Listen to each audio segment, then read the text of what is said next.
Anime, sebuah produk dari industri perfilman Jepang. Anime dibuat di Jepang, menggunakan bahasa Jepang, dan beberapa di antaranya juga memuat ideologi, sejarah, serta budaya dari Jepang itu sendiri. Oleh karena itulah, beberapa anime berisi banyak hal tentang Jepang, seperti contohnya samurai, yang mana adalah prajurit Jepang pada zaman dulu. Contoh lain ada ninja, yang mana adalah prajurit rahasia zaman dulu. Dan beberapa anime juga menampilkan budaya dalam tanda kutip gelap yang terjadi di Jepang. Salah satu contohnya yaitu seppuku, harakiri, atau bunuh diri. Anime bisa dibilang sangat-sangat sukses. Seperti yang kita ketahui, penonton anime bukan hanya orang Jepang saja, tapi penonton anime juga tersebar di seluruh dunia. Mulai dari Amerika, Afrika, Eropa, sampai kita sendiri, orang Indonesia. Sepanjang pengalaman admin menonton anime, admin menyadari beberapa hal yang sensitif. Salah satu yang menjadi perhatian admin adalah Nazi reference. Ngomong-ngomong soal Nazi, sekarang ini Nazi sudah menjadi topik yang sangat sensitif di dunia, terutama di Amerika dan Eropa. Bahkan, YouTube sendiri juga sangat sensitif. Seperti contohnya, kasus PewDiePie yang terjadi di tahun 2017. Waktu itu, dia bikin sebuah bercandaan tentang Nazi dan Yahudi. Gara-gara itu, PewDiePie mendapat kecaman dari pihak YouTube dan juga Disney. Seiring berjalannya waktu, YouTube terus mengupdate sistemnya. Sekarang ini, semua video yang membahas Nazi atau Hitler pasti akan kena dolar kuning. Tidak peduli apakah itu video sejarah atau video pembelajaran, semuanya akan kena dolar kuning. Di Jerman sendiri, segala sesuatu tentang Nazi semuanya sudah dilarang. Mulai dari buku, artefak, simbol, sampai dengan hormat, semuanya dilarang. Nah, sebenarnya Nazi reference itu sudah sering ditemukan di banyak film. Entah itu film Hollywood atau anime Jepang, beberapa di antaranya terdapat Nazi reference. Dalam film Hollywood, buatan Amerika, Nazi selalu digambarkan sebagai kelompok jahat atau kelompok yang harus dibasmi. Seperti contohnya dalam game Sniper Elite. Ini game ya, bukan film. Jadi, Sniper Elite itu karakter protagonisnya adalah orang Amerika, sendirian, modal sniper doang, bisa mengalahkan seluruh pasukan Nazi beserta Hitler.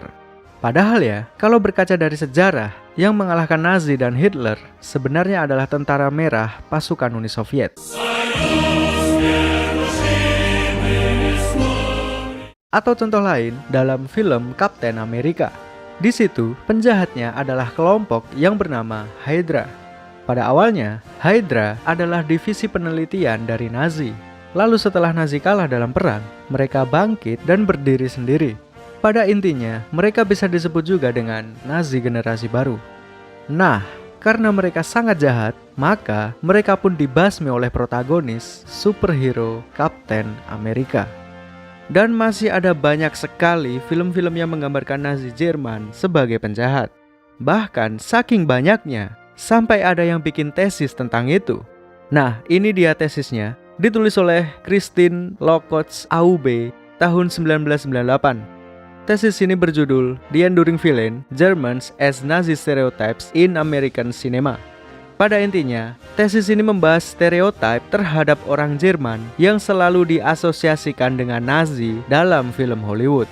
Jadi ada sedikit rasisme di situ, karena tentunya tidak semua orang Jerman adalah Nazi. Nah, sedangkan dalam anime yang notabene buatan Jepang, Nazi reference seringkali muncul dalam style yang berbeda. Beberapa anime menampilkan hormat Nazi sebagai gimmick komedi. Contohnya seperti klip yang satu ini.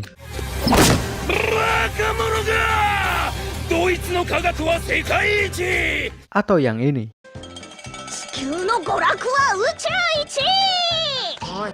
Selain itu, beberapa anime dengan genre militer rata-rata mengadaptasi unsur Jerman di dalamnya. Salah satu contohnya adalah dalam anime Fullmetal Alchemist. Di situ ada sebuah negara bernama Amestris. Negara tersebut memakai sistem pemerintahan militeristik. Pemimpin tertingginya dipanggil dengan sebutan Führer. Terus dalam Fullmetal Alchemist The Movie yang Conqueror of Shambhala, di sini bukan hanya reference tipis-tipis, melainkan direct reference. Settingnya beneran di Jerman di tahun 1923. Di situ, bangsa Jerman, yakni ras Arya, beneran disebut. Di situ persahabatan Jepang dan Jerman juga disebut. Di situ Nazi beneran disebut, lambangnya juga ada. Hitler sebagai pimpinan juga muncul di situ, dan orang-orang Yahudi yang tinggal di Jerman juga disebut. Jadi ini settingnya adalah berdasarkan sejarah dunia yang sebenarnya, tepatnya pada awal kebangkitan Nazi di Jerman. Namun satu hal yang harus digarisbawahi, Nazi di sini tetap digambarkan sebagai penjahat. Meskipun bukan penjahat utama, namun mereka tetap dilawan oleh protagonis sang alkemis Edward Elric. Nah, membahas hal ini pastinya belum lengkap tanpa adanya anime yang sedang viral saat ini, yaitu adalah Attack on Titan. Tahukah Anda bahwa Attack on Titan sempat membuat beberapa orang Amerika tersinggung? Berikut contohnya. Nah, ini sumbernya dari Wattpad yang merupakan website di mana orang bisa menulis artikel apapun. Artikel ini ditulis oleh Mbak S.N. Langford. Kita baca ya. Attack on Titan or Shingeki no Kyojin, just what the fuck. So, this has been going around for a while and I still can't comprehend this. But Shingeki no Kyojin actually support Nazi ideals.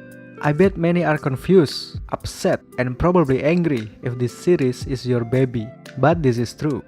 I really never was passionate about Shingeki no Kyojin, but I did enjoy season 1 of the anime. With hearing this news, I'm not gonna now.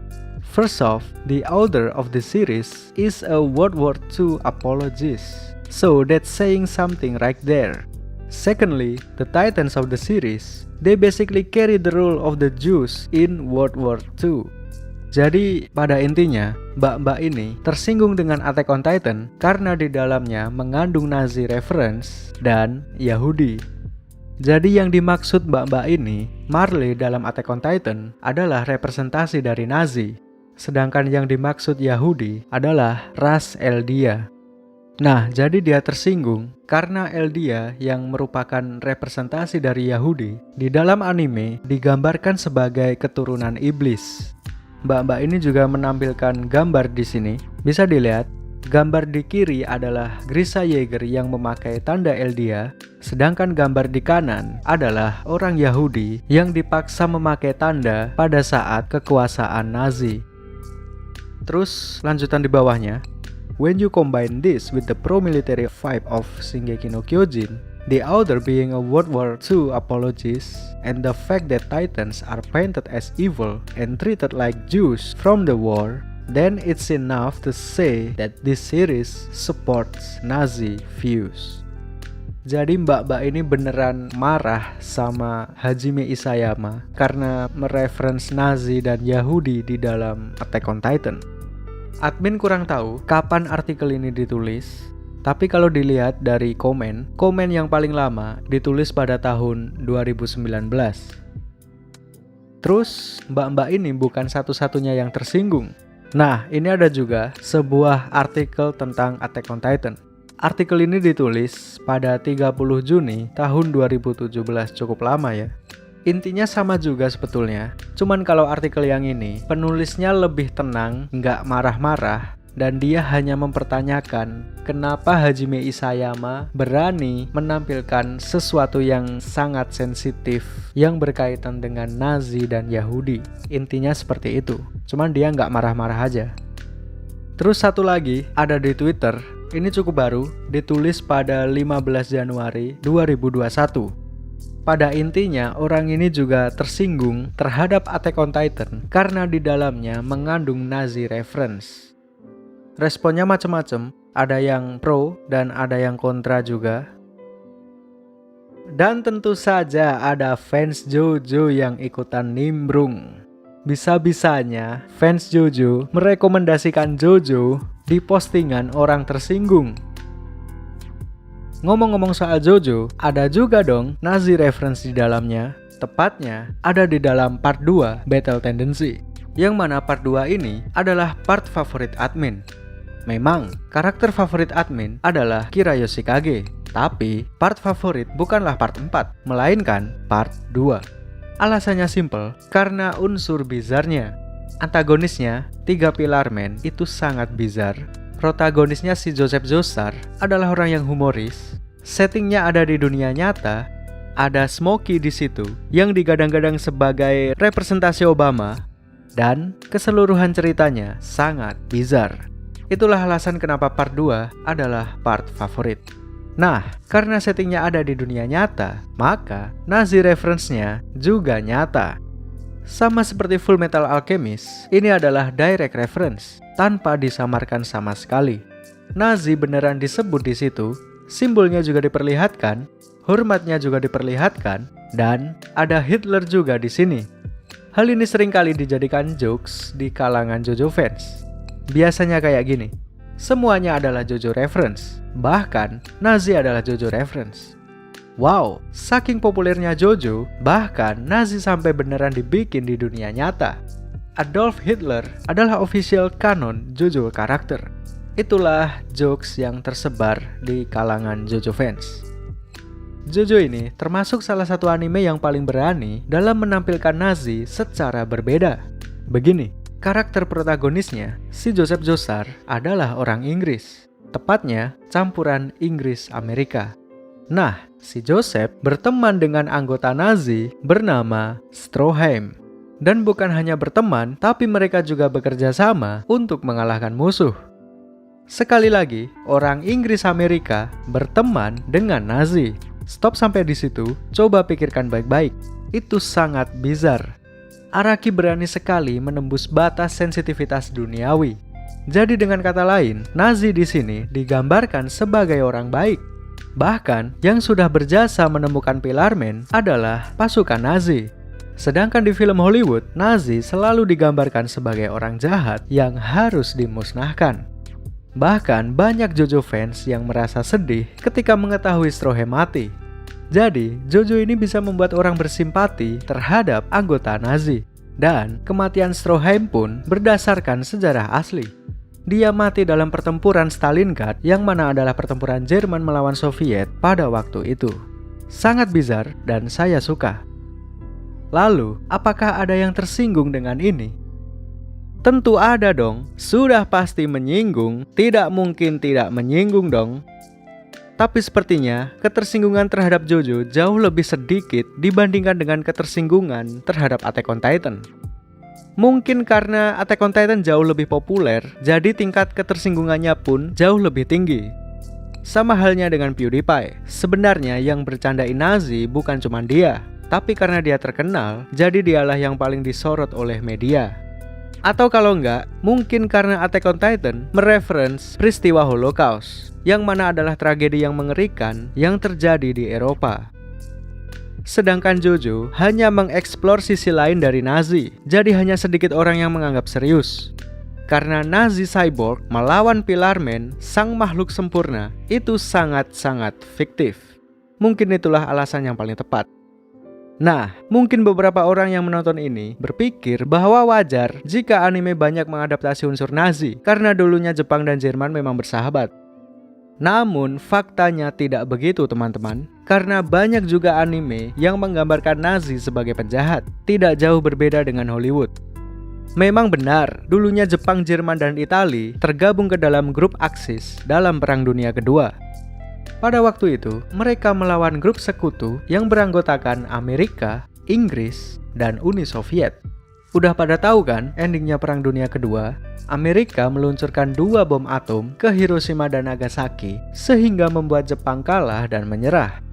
Lalu di sisi Eropa, pasukan Uni Soviet berhasil menerobos Jerman sampai ke ibu kota Berlin. Setelah itu, Jerman kalah dan Hitler memutuskan untuk bunuh diri di dalam bunker. Itu semua adalah sejarah umum. Tahukah Anda bahwa ada banyak sekali teori konspirasi tentang Hitler? Ada yang bilang Hitler berhasil melarikan diri dengan menggunakan kapal selam menuju ke Argentina. Terus di sana dia melanjutkan hidup sampai akhirnya meninggal di sana. Yang lebih gila lagi, ada yang bilang bahwa Hitler mati di Indonesia. Entahlah, admin kurang tahu kebenarannya. Biarin aja, lagian fokus video ini bukan ke arah situ. Nah, meskipun sejarahnya begitu, namun bukan berarti generasi yang sekarang masih mendukung Nazi dong. Itu namanya stereotype, tidak jauh berbeda dengan menganggap semua orang Jerman sebagai Nazi.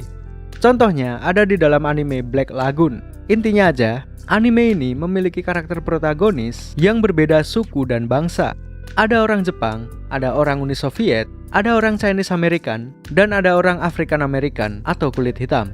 Mereka semua tergabung dalam satu kelompok dan melawan pasukan Nazi. Ini adalah salah satu contoh anime yang menggambarkan Nazi sebagai penjahat. Dan masih ada banyak anime-anime yang menggambarkan Nazi sebagai musuh. Kalau dibahas semuanya ya capek dong. Udah, segini aja video kali ini. Sebagai penutup, ada sedikit pesan. Mereference Nazi dalam sebuah karya bukan berarti mendukung ideologi dari Nazi itu sendiri.